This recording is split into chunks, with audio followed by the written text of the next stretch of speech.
This is the real estate market that isn't crashing. What are you guys doing out here? We're actually trying to get to Texas. That's where I'm headed. Yes, in some areas there will be price adjustments. They will go through a phase of readjusting prices, ebbs and flows in the markets. You'll see homes sit longer than others, but these are states like New York, California, where prices were already elevated. Of course, not in every city are prices elevated, but when your average home price is over $1 million, there's a lot of flexibility for price changes when that happens. So you will see fluctuations from very high to very low within small amounts of time. But there's other areas and other markets that this is not the same case.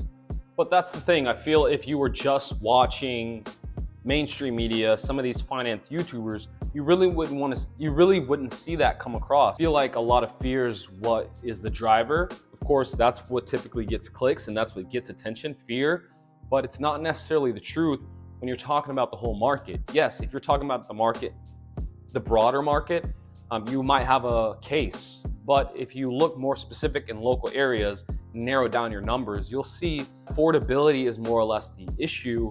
And I don't believe we will see a real estate crash. You can go and rent and be flexible, and maybe that's a better situation for the area you're in, but eventually bread's gonna be $15, right? We already are seeing prices inflate in every single item that we buy. So why would that not happen with real estate?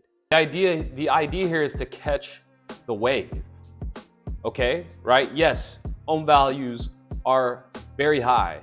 To pay monthly to live in a home is very high. You can hop on the wave, start building your own equity, and let inflation work for you. Sure, you're going to pay more rent for the mortgage than someone who bought in 2021 or 2020. Honestly, what happens when interest rates do drop, which they are expected to go lower towards the end of 2024? Do you think home values will drop? Probably not.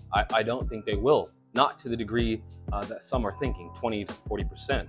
Which if you look at it, from 2020 to 23, we already have dropped 15 to 20% in most markets. See that if interest rates do go back into 3s and 4s, we will go back to the bidding wars. We will go back to where if you don't have capital to bring to the closing table, you probably won't close. One home's listed at 400K will go for 450K, right?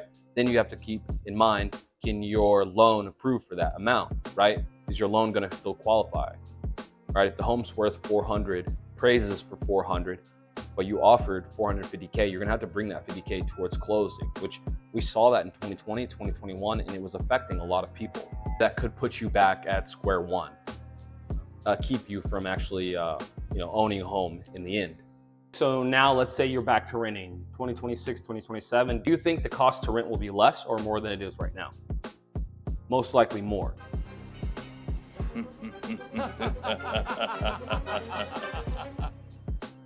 Prices really aren't trending downwards, they're more or less trending upwards. And I'm gonna show you some stats. So these stats you see, it's proof. The market in Texas overall is down 2%.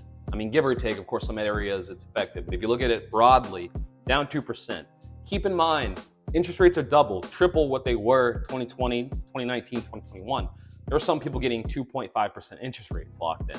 3% interest rates. Now you're averaging the 7%. Some people are in the 8%. You want to do as much research as you possibly can. You want to get the best assistance.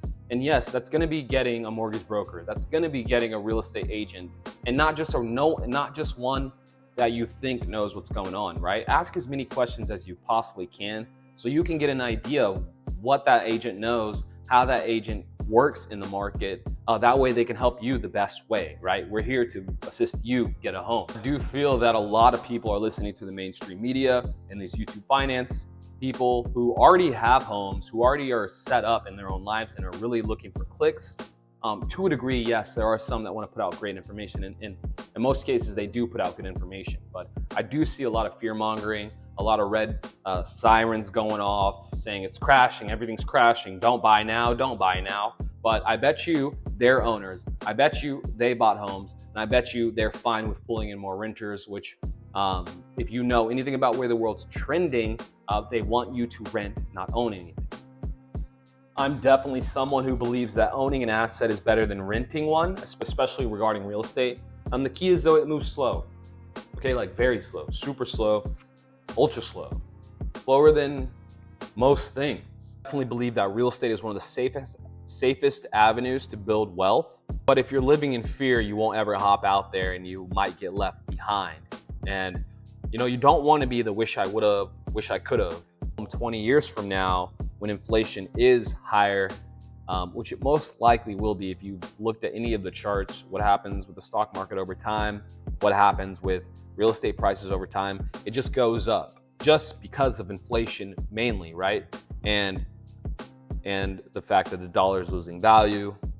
Of course, there's more things that correlate. But if you are one of these ones who wish I would have, I wish I could have, you're definitely going to be kicking yourself knowing that I could have got this for this price.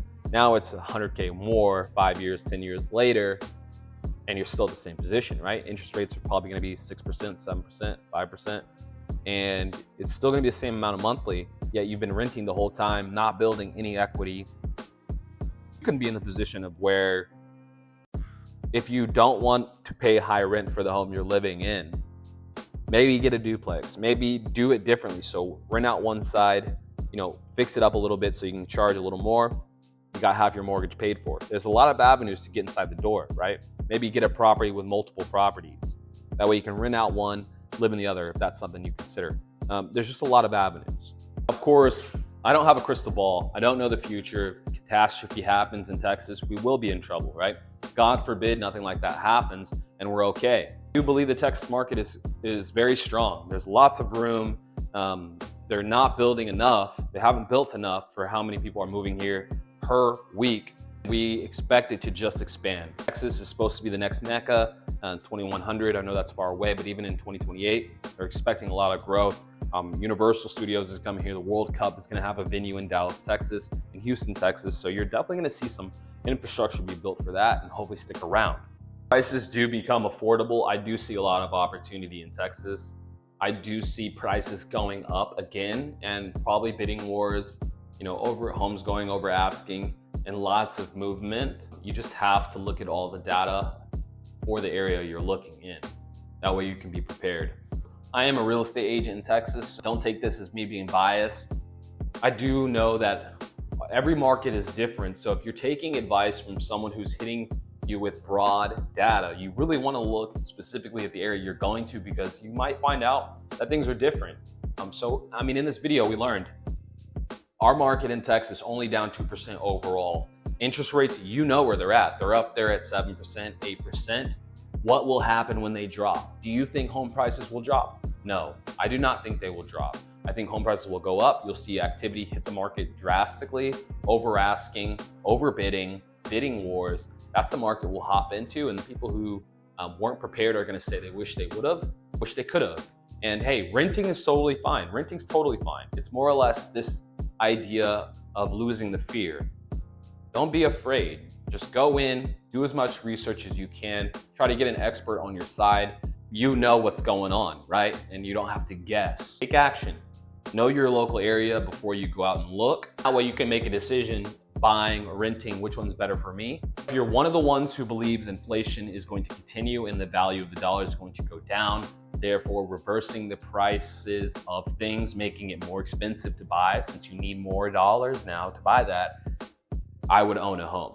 But if you made it this far, I really appreciate you watching. You know what it is. Like, subscribe. I'm going to always try to keep you up to date with the stats, especially Texas real estate. If you need an agent or you are looking for more information in this area, don't hesitate to give me a call, reach out, hop on the inflation wave so you don't get swept away. All right, later.